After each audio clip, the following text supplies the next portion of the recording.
নমস্কার বন্ধুরা, মৌসুমী গঙ্গাসাগর সিরিজের দ্বিতীয় পর্বে আপনাদের স্বাগত। আমরা বেরিয়ে পড়েছি গঙ্গাসাগরের উদ্দেশ্যে। মৌসুমী আইল্যান্ড থেকে পাতিবেনিয়া হয়ে নামখানা ব্রিজ পেরিয়ে পৌঁছে যায় নতুন রাস্তা মোড়, আর এরপর চলে আসি কাকদ্বীপ হার্ডুর পয়েন্টের জেটি ঘাটে, যেখানে গাড়ি পার্কিং করি। আর এখানে গাড়ি রাখার জন্য 150 টাকা করে প্রতি গাড়িতে আমাদের লেগেছিল পার ডে হিসেবে। আর কার পার্কিং থেকে মিনিট কয়েকের দূরত্বে রয়েছে জেটি ঘাট। আমরা প্রায় চলে এসেছি জেটি ঘাট, আর এই জেটি ঘাটের থেকে আমরা ভেসেলে উঠে পড়লাম। এখানে ভেসেল ভাড়া মাথা পিছু 9 টাকা। এটা হলো সরকারি ভেসেল। এখানে মূলত গঙ্গা আর বঙ্গোপসাগর একসঙ্গে এসে মিশেছে, আর আমরা এই জলের ওপরে ভেসেলে করে ভেসে চললাম গঙ্গাসাগরের উদ্দেশ্যে। গঙ্গাসাগর পৌঁছাতে সময় লাগে 30 মিনিটের মতো। তবে বন্ধুরা, এই 30 মিনিট কিভাবে যে পেরিয়ে যাবে তা আপনারা বুঝতেই পারবেন না, কারণ এই ভেসেলের দুপাশ জুড়ে রয়েছে পাখির খেলা। এই খেলাটা কীরকম শুনলে একটু অবাকই হবেন, আর বেশ মজাও লাগবে। এটা হলো এই ভেসেলের মধ্যেই প্রতি প্যাকেট 10 টাকা করে পাওয়া যাচ্ছে পাখির খাবার। এই খাবার ফেললেই ঝাঁকে ঝাঁকে পাখি উড়ে এসে এই খাবার খাচ্ছে। আর এই পাখিদের খাওয়াতে খাওয়াতে আমরা পৌঁছে গেলাম কচুবেড়িয়া খেয়াঘাট তথা গঙ্গাসাগর। কচুবেড়িয়া থেকে কপিল মুনির আশ্রম দূরত্ব 30 কিলোমিটার।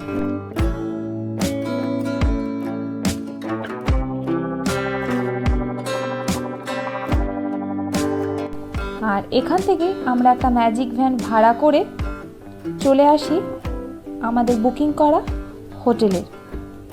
এই হোটেলটি ছিল একদম কপিল মুনির আশ্রমের কাছাকাছি। এই ম্যাজিক ভ্যানের ভাড়া নিয়েছিল 2100 টাকা। এই ম্যাজিক ভ্যান ছাড়া টাটা সুমো ভাড়া পাওয়া যায়, আর এখানে প্রত্যেক গাড়ির ভাড়া 2000 থেকে 2500-এর ভেতর। এখানে রুটের বাসও পাওয়া যায়, তবে রুটের বাস অতটাও অ্যাভেলেবল নয়।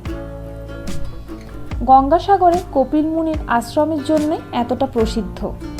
বছরের মকর সংক্রান্তিতে এই কপিল মুনির আশ্রমকে কেন্দ্র করেই বসে এক বিশাল ধর্মীয় উৎসব।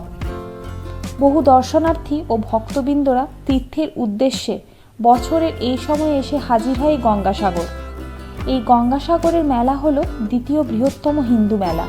কুম্ভ মেলার পরের স্থানই হলো গঙ্গাসাগর মেলা। তবে বন্ধুরা, বলে রাখি, আমাদের এই ভিডিওটি যদি আপনাদের ভালো লেগে থাকে তাহলে অবশ্যই আমাদের চ্যানেলটিকে লাইক অ্যান্ড শেয়ার করবেন। আর যদি আমাদের চ্যানেলে নতুন হয়ে থাকেন তাহলে আমাদের চ্যানেলটিকে সাবস্ক্রাইব করার অনুরোধ রইল। আমরা গঙ্গাসাগরে কপিল মুনির আশ্রমের কাছাকাছি প্রায় চলে এসেছি। চারিদিকে আশ্রম দেখা যাচ্ছে, আর এটা হলো গঙ্গাসাগরের সরকারি বাস স্ট্যান্ড।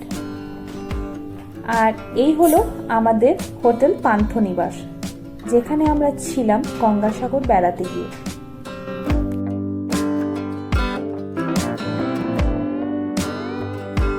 পরের দিন আমরা গঙ্গায় স্নান করে চলে গেলাম কপিল মুনির আশ্রম দর্শনে পুজো দেবার জন্য। আমাদের হোটেল থেকে আশ্রমের দূরত্ব ছিল মাত্র 1 কিলোমিটার।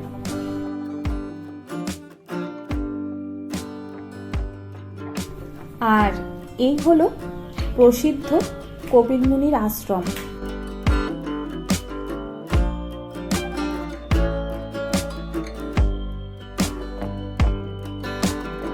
কপিল মুনি আশ্রমের নাক বরাবর রয়েছে বঙ্গোপসাগর।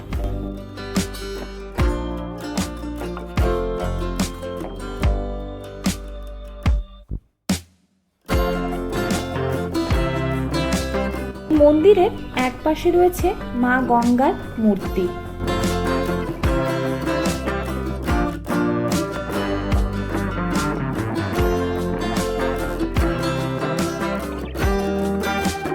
মন্দির প্রাঙ্গণ খুব সুন্দর সাজানো। আর এটা হলো ডালা কেন্দ্র। পুজো দিতে হলে এখানে লাইন দিয়ে ডালা পাওয়া যায়। আর এই হলো বাবা কপিল মুনি।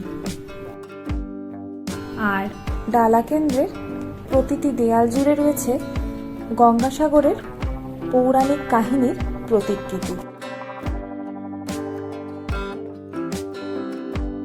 এটা হলো ভগীরথের মূর্তি, যিনি গঙ্গাকে আনার জন্য শিবের কাছে প্রার্থনা করছিলেন। আর ঠিক পাশেই রয়েছে সাগর রাজা। চলুন তাহলে এবার পাখির চোখ দিয়ে দেখে নি গঙ্গাসাগর দ্বীপটি। কথিত আছে, সব তীর্থ বারবার, গঙ্গাসাগর একবার। গঙ্গাসাগরের কপিল মুনির আশ্রম ও মকর সংক্রান্তি ঘিরে যে ইতিহাস কথিত আছে তা একবার শুনে নেওয়া যাক। অযোধ্যার ইক্ষ্বাকু বংশের রাজা সাগর অশ্বমেধ যজ্ঞে ঘোড়া লুকিয়ে নেন দেবরাজ ইন্দ্র। ঘোড়াগুলিকে তিনি লুকিয়ে রাখেন গঙ্গাসাগরের কপিল মুনির আশ্রমের নিকটে। সেই ঘোড়া খুঁজতে আসেন রাজা সাগরের সন্তানরা।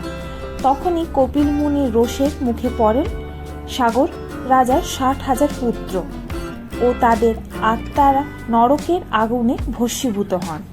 এরপর সাগর রাজার নাতি ভগীরথ স্বর্গ থেকে গঙ্গাকে নিয়ে আসেন সেখানে, ধুয়ে ফেলে সমস্ত পুত্রদের ভস্মাবশেষ, তাদের আত্মাকে দেন মুক্তি।